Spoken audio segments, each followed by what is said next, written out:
ចាងចេញពីស្រុកឃ្លាតម៉ែឃ្លាតពុកមកឆ្ងាយដីក្រុងភ្លើងពណ៌ឆើតឆាយមិនសប្បាយដូចស្រុកយើងទេបាត់ភាពកក់ក្ដៅខំទាំងបាតដៃតទេខំណាំងមិនហ៊ានទំនេរព្រោះចង់មានហូបគ្រប់គ្រាន់ជីវភាពយើងក្រ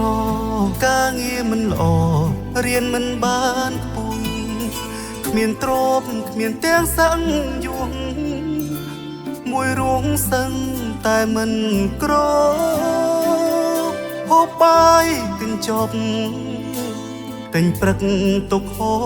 បដល់យប់បើថ្ងៃនៅរាមិនឈប់រូបខ្ញុំនៅតែហំប្រឹងញើហូរស្រស់ស្រង់ខោអាវប្រឡាំងសុទ្ធក្អែតែក៏មិនដែរ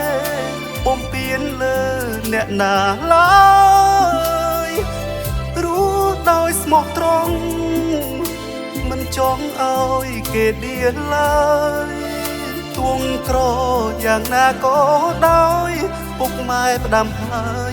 កូននើយធ្វើល្អ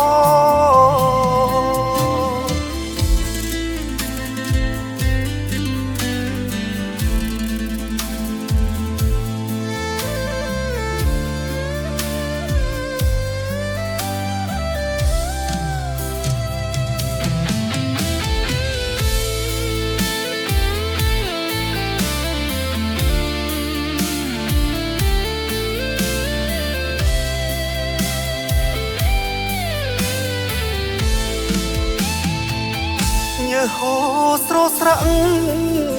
ខោអាវប្រឡាំងសុទ្ធក្អែតែក៏មិនដែរបំពេញលើអ្នកណាឡើយរស់ដោយស្មោះត្រង់មិនចង់ឲ្យគេដៀលឡើយទួងក្រ